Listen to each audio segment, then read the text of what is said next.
Welcome back on capital news. चलिए देखते हैं दिल्ली की 25 फटाफट बड़ी खबरें। साथ ही डेली खबरों से अपडेट रहने के लिए चैनल को सब्सक्राइब करने के साथ वीडियो को लाइक करें। इस शराब नीति में जल्द होने वाला है बड़ा बदलाव। इस सस्ती ब्रांड से हाई एंड तक बदलेगा बाजार। जब दिल्ली में 3 अक्टूबर को आबकारी पैनल की बैठक हुई। इस बैठक की अध्यक्षता पीडब्ल्यूडी मंत्री प्रवेश वर्मा ने की। बैठक का उद्देश्य दिल्ली में उत्पाद कर और शराब की अधिकतम खुदरा कीमतों में बदलाव और नई शराब नीति का मसौदा तैयार करना था।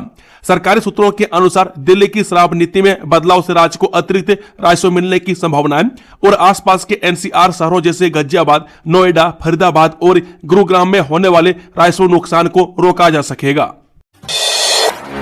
त्योहारों की भीड़ से निपटने की तैयारी। नई दिल्ली रेलवे स्टेशन पर जल्द खुलेगा अस्थायी होल्डिंग एरिया।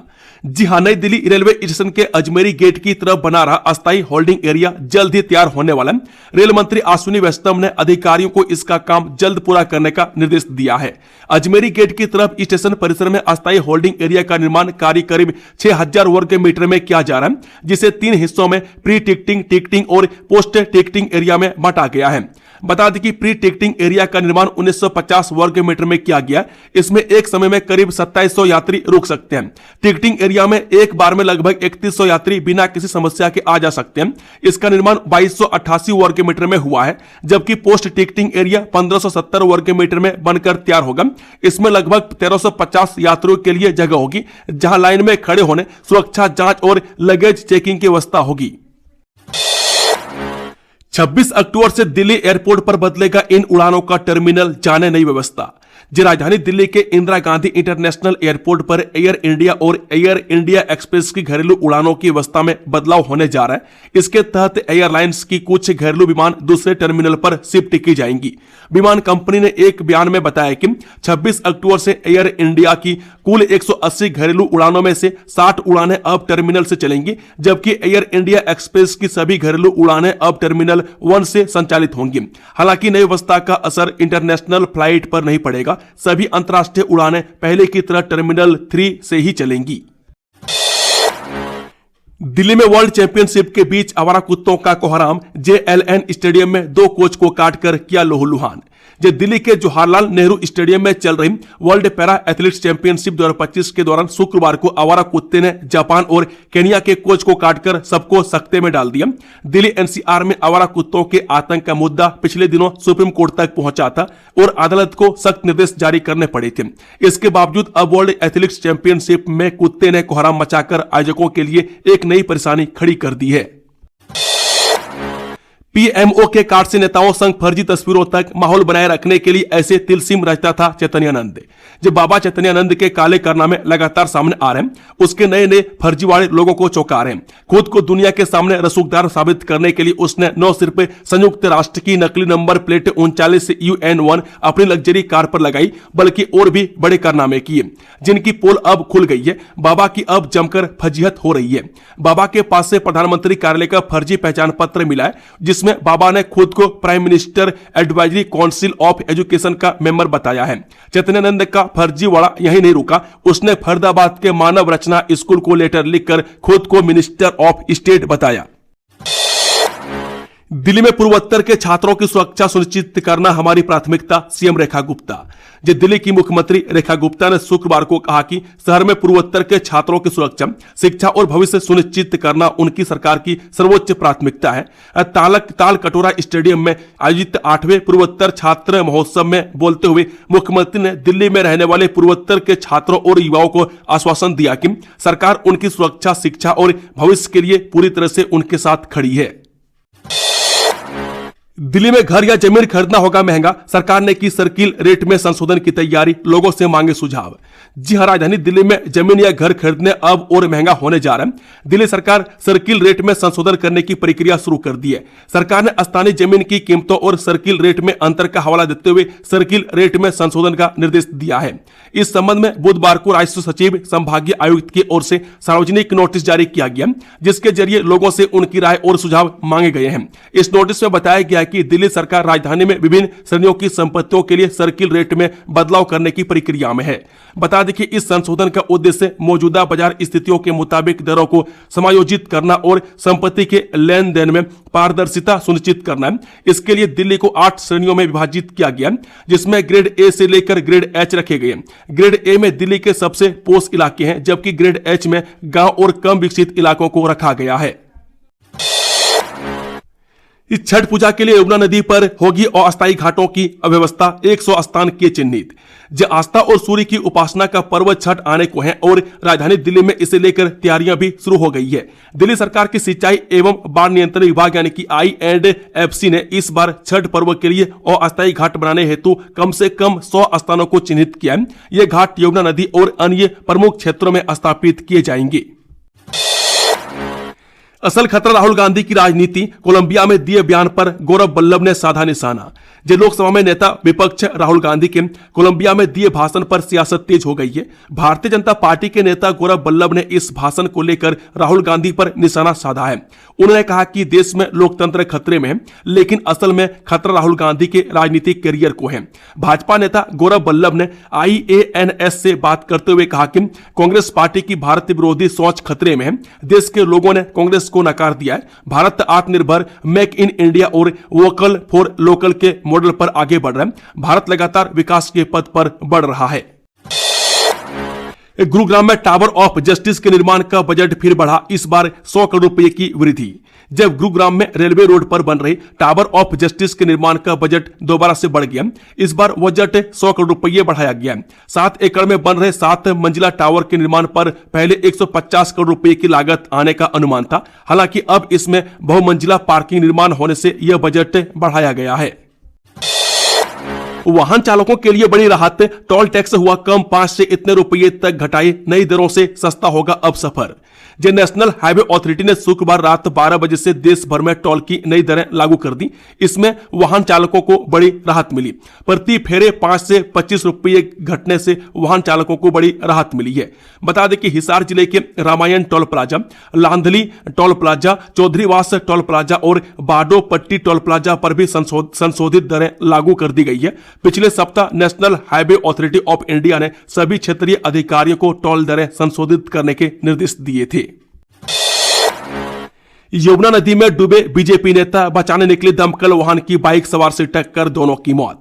जी हां, पूर्वी दिल्ली के सोनिया विहार में एक दुखद घटना हुई। यमुना नदी में मछली को दाना खिलाते समय भाजपा नेता कुलदीप नैनवाल डूब गए, जिससे उनकी मौत हो गई। उन्हें बचाने जा रही दमकल की गाड़ी से एक बाइक सवार की टक्कर हो गई, जिसमें किशोर सुमित पाल की भी जान चली गई। पुलिस मामले की जांच कर रही है।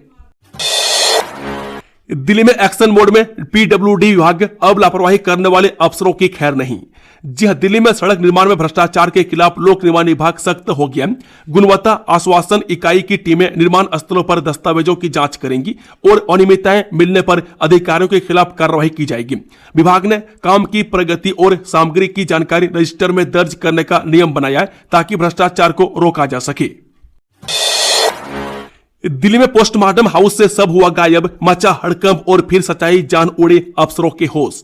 जब दिल्ली के मंगोलपुरी में संजय गांधी अस्पताल के शवगृह में एक परिवार ने दूसरी के शव को अपना समझकर अंतिम संस्कार कर दिया।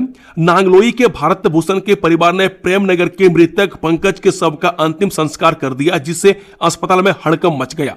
परिजनों ने अस्पताल प्रशासन के खिलाफ कार्रवाई की मांग की है। पुलिस मामले की जांच कर रही है।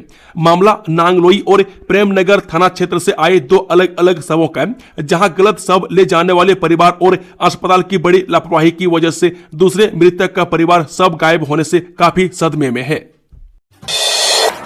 गोपालपुर में बनेगा नया सब स्टेशन, सिविल लाइंस में बैटरी ऊर्जा भंडारण प्रणाली तैयार करने का प्रस्ताव। जी हां, दिल्ली में बिजली व्यवस्था को सुधारने के लिए दिल्ली ट्रांसको लिमिटेड यानी कि DTL ने 400 kV का सब स्टेशन बनाने का फैसला किया। मंडोला सब स्टेशन पर निर्भरता कम करने के लिए यह कदम उठाया जा रहा है, क्योंकि इसमें खराबी आने से उत्तरी दिल्ली में बिजली आपूर्ति बाधित होती है। गोपालपुर में भी एक नया सब स्टेशन बनाने की योजना है, ताकि निवासियों को परेशानी न हो। पहले भी इसमें खराबी आने से दिल्ली के बिजली आपूर्ति बाधित हो चुकी है। इस सब स्टेशन पर निर्भरता कम करने के लिए दिल्ली ट्रांसको लिमिटेड 400 kV का सब स्टेशन स्थापित करेगा। जल्द शुरू होगी कड़कड़डुम्मा टीओडी प्रोजेक्ट में बुकिंग, 1500 फ्लैट्स की होनी है बिक्री, 2026 तक पूरा होने की उम्मीद। जो दिल्ली विकास प्राधिकरण यानी कि डीडीए की कड़कड़डुम्मा स्थित ट्रांजिट ओरिएंटेड डेवलपमेंट यानी कि टीओडी परियोजना की बुकिंग जल्द शुरू होने की उम्मीद है। इस परियोजना में 500 ईडब्ल्यूएस और 1000 मध्यम आय वर्ग के फ्लैट होंगे। 2026 तक पूरा होने की उम्मीद है। इस परियोजना में आवासीय, वाणिज्यिक और सार्वजनिक के उपयोगिता क्षेत्र शामिल होंगे। यहां 30% हरित क्षेत्र भी होगा और यह पीपीपी मॉडल पर विकसित की जा रही है। अगले 4 दिनों के लिए बारिश का पूर्वानुमान, आईएमडी ने जारी किया येलो अलर्ट। जी हां, दिल्ली में शुक्रवार को बादल छाए रहे लेकिन बारिश नहीं हुई, तापमान में गिरावट दर्ज की गई। मौसम विभाग के अनुसार शनिवार को शुष्क मौसम रहेगा लेकिन रविवार से मंगलवार तक वर्षा की संभावना है। सोमवार के लिए येलो अलर्ट जारी किया गया। अधिकतम तापमान 33.5 डिग्री सेल्सियस दर्ज किया गया। बादलों की लुका छुपी के बीच शुक्रवार को राजधानी का अधिकतम तापमान सामान्य से 0.7 डिग्री 33.5 डिग्री सेल्सियस दर्ज किया गया। यह एक दिन पूर्व की तुलना में करीब 2 डिग्री कम है। न्यूनतम तापमान सामान्य से 1.4 डिग्री अधिकतम 23.7 डिग्री सेल्सियस रहा। हवा में नमी का स्तर 100 से 63% रिकॉर्ड किया गया। स्मार्ट मीटर योजना में क्यों पिछड़ रही है दिल्ली? 70 लाख कंज्यूमर में से 6.5 लाख को ही मिला लाभ। जी दिल्ली में स्मार्ट मीटर लगाने की गति धीमी है। जहां 70 लाख उपभोक्ताओं में से केवल 6.5 लाख मीटर ही लगे हैं। 2018 में शुरू हुई इस योजना में निजी बिजली वितरण कंपनियों को आर्थिक सहायता नहीं मिलती, जिसमें काम में तेजी नहीं आ रही है। वे स्मार्ट मीटर सही बिल और प्रीपेड सुविधा प्रदान करते हैं, साथ ही बिजली चोरी रोकने और ग्रिड प्रबंधन में भी मदद करते हैं। दिल्ली वासियों को मिलेगा सिर्फ 5 रुपए में भरपेट भोजन, अटल कैंटीन की तैयारियों अंतिम रूप दे रहा है डूसीब। जो दिल्ली सरकार झुग्गी बस्तियों में रहने वालों को 5 रुपए में भोजन उपलब्ध कराने के लिए अटल कैंटीन योजना शुरू करने जा रही है। 25 दिसंबर से शुरू होने वाली इस योजना के तहत डूसीब 100 कैंटीन स्थापित करेगा। भोजन तैयार करके लाया जाएगा और चिन्हित स्थानों पर वितरित किया जाएगा। योजना के कार्यान्वयन के लिए एक समर्पित शाखा बनाई गई है। बता दें कि डूसीब के अनुसार भोजन मौके पर तैयार नहीं किया जाएगा, इसे बनाकर लाया जाएगा और इसे बांटने के लिए स्थान निर्धारित किए जाएंगे। सरकार पूर्व प्रधानमंत्री अटल बिहारी वाजपेयी की जयंती 25 दिसंबर से शहर भर में 100 कैंटीन स्थापित करने की योजना बना रही है। अगले सप्ताह से दिल्ली के अस्पतालों में दवा की कमी होगी दूर, सीपीए से होगी खरीदी, भ्रष्टाचार पर लगेगी रोक। जो दिल्ली के सरकारी अस्पतालों में दवाओं की कमी हो रही है, जिसका कारण सीधे खरीद पर रोक है। मरीजों को बाहर से दवाएं खरीदनी पड़ रही है। राहत की खबर है कि अगले सप्ताह से सेंट्रल प्रोक्योरमेंट एजेंसी के माध्यम से दवाओं की खरीद शुरू हो जाएगी। स्वास्थ्य विभाग ने दवा खरीदी में पारदर्शिता लाने के लिए एक कदम उठाया है, जिससे भ्रष्टाचार पर रोक लगेगी। दिल्ली सरकार की घोषणा, 1800 विस्थापित कश्मीरी हिंदुओं को मिलेगा मासिक भत्ता। दिल्ली सरकार ने कश्मीरी हिंदू विस्थापितों के लिए मासिक भत्ते की आय सीमा हटा दी है, जिससे 1800 विस्थापितों को राहत मिलेगी। रुके हुए भत्ते का भुगतान होगा और नए पंजीकरण भी होंगे, जिससे 500 से अधिक परिवार लाभान्वित होंगे। कश्मीरी समाज ने इस फैसले का स्वागत किया है और भत्ते की राशि बढ़ाने की मांग की है। इसे विस्थापितों के लिए उत्सव जैसा बताया है। नई दिल्ली से इंडोनेशिया, थाईलैंड और यूके के लिए इंडिगो शुरू कर रहा है उड़ान। अक्टूबर और नवंबर से मिलेगी सेवा। जी हां, इंडिगो एयरलाइंस दिल्ली से डेनपासार, क्राबी और मैनचेस्टर के लिए नई अंतर्राष्ट्रीय उड़ानें शुरू करेगी। साथ ही दिल्ली बैंकॉक मार्ग पर उड़ानों की संख्या भी बढ़ाई जाएगी। घरेलू मार्गों पर दिल्ली से 9 शहरों के लिए अतिरिक्त उड़ानें शुरू होंगी, जिसमें पूर्णिया के लिए नई सीधी उड़ान भी शामिल है। इस विस्तार से दिल्ली 21 अंतर्राष्ट्रीय और 74 घरेलू गंतव्यों से जुड़ेगी। इनमें डेनपासार की उड़ान 24 अक्टूबर से रोजाना, क्राबी की उड़ान 26 अक्टूबर से सप्ताह में 4 बार व मैनचेस्टर की उड़ान 15 नवंबर 2025 से सप्ताह में 4 बार संचालित होगी। पाकिस्तानी आतंकियों पर पड़े जूते चप्पल, बरसी लाठियां, लाल किला मैदान की रामलीला में फूटा लोगों का गुस्सा। जी हां, लाल किला मैदान में लव कुश रामलीला के दौरान आतंकवाद के प्रति लोगों का गुस्सा फूट पड़ा। रामलीला समिति ने आतंकवादियों के पुतले जलाने की योजना बनाई थी, लेकिन अनुमति न मिलने पर उन्हें मंच से नीचे गिरा दिया गया। इसके बाद दर्शकों ने जूतों और चप्पलों से पुतलों की पिटाई की और आतंकवाद मुर्दाबाद के नारे लगाए। यह घटना आतंकवाद के खिलाफ जनता के गहरे आक्रोश को दर्शाती है। जैसे ही पुतले गिरे, उपस्थित दर्शकों और राम भक्तों का गुस्सा फूट पड़ा। लोग हाथ में जो भी आया मारने लगे। जूते जूते, चप्पल और डंडे लेकर पुतलों पर टूट पड़े। पूरे मैदान में आतंकवाद मुर्दाबाद के नारे गूंजने लगे। इस घटना से यह स्पष्ट हो गया कि आम जनता के भीतर आतंकवाद के खिलाफ गहरा आक्रोश और घृणा व्याप्त है। समिति के अध्यक्ष अर्जुन कुमार ने कहा कि यह दृश्य इस बात का प्रतीक है कि आतंकवाद को समाज कभी स्वीकार नहीं करेगा। दिल्ली काठमांडू अंतर्राष्ट्रीय बस सेवा फिर से शुरू। नेपाल में अशांति के चलते पिछले महीने से थी बंद। जी हां, दिल्ली काठमांडू अंतर्राष्ट्रीय बस सेवा जो नेपाल में अशांति के कारण निलंबित कर दी गई थी, फिर से शुरू हो गई है। 1167 किलोमीटर की दूरी तय करने वाली इस बस का किराया 2800 रुपये है। वह डीटीसी की बसें सोमवार, बुधवार और शुक्रवार को दिल्ली से चलती है। कोरोना महामारी के कारण यह सेवा पहले भी बंद रही थी। यात्रियों की संख्या में सुधार की उम्मीद है। बता दें कि दिल्ली सरकार के नए अधिकारी ने कहा कि सेवा फिर से शुरू होने के बाद यात्रियों की संख्या में अभी कुछ कमी है, मगर जल्द ही इसके बेहतर होने की उम्मीद है। जेएनयू में समिट का हिस्सा बनेंगे विदेश मंत्री एस जयशंकर। वैश्विक व्यवस्थाओं में भारत की भूमिका पर होगी चर्चा। जी हां, जवाहरलाल नेहरू विश्वविद्यालय यानी कि जेएनयू के स्कूल ऑफ इंटरनेशनल स्टडीज के 17वें स्थापना दिवस पर अरावली समिट 2025 का आयोजन किया जाएगा। विदेश मंत्री एस जयशंकर इस 2 दिवसीय समिट का उद्घाटन करेंगे। सम्मेलन में भारत की वैश्विक भूमिका, आर्थिक प्रगति, तकनीक, संस्कृति और जलवायु परिवर्तन जैसे मुद्दों पर चर्चा होगी। यह कार्यक्रम विकसित भारत 2047 के विजन को वैश्विक मंच पर प्रस्तुत करेगा। पहले ही मिल जाएगा बाढ़ का alert. AI powered flood monitoring network बनेगा दिल्ली का सुरक्षा कवच। जो इस वर्ष बाढ़ से हुई तबाही के बाद स्मार्ट फ्लड मॉनिटरिंग नेटवर्क नामक एक सेंसर आधारित एआई सिस्टम प्राकृतिक आपदाओं से सुरक्षा प्रदान करने के लिए तैयार है। यह नदियों के जल स्तर की निगरानी करता है और बाढ़ की चेतावनी देता है। दिल्ली और उत्तर प्रदेश में सफल परीक्षण के बाद इसे 25 राज्यों में विस्तारित किया जा रहा है। अब देश को इस कहर से बचाने को तकनीक का सहारा लिया जा रहा है। वह सेंसर आधारित AI system smart flood monitoring network प्राकृतिक आपदाओं से बचाने को सुरक्षा कवच बनकर सामने आया है। नए ग्राउंड के उद्घाटन सीएम रेखा गुप्ता ने खेला फुटबॉल, हर खिलाड़ी को अवसर मिलने पर दिया जोर। जी हां, मुख्यमंत्री रेखा गुप्ता ने दिल्ली के सिविल लाइंस में सुदेवा फुटबॉल अकादमी में एक नए फुटबॉल ग्राउंड का उद्घाटन किया। उन्होंने कहा कि भारत खेल में प्रगति कर रहा है और सरकार खिलाड़ियों को हर संभव सहायता प्रदान कर रही है। दिल्ली सरकार शीर्ष ओलंपियन खिलाड़ियों को 7 करोड़ रुपए तक का पुरस्कार देगी और खेल संस्कृति को बढ़ावा देने के लिए प्रतिबद्ध है।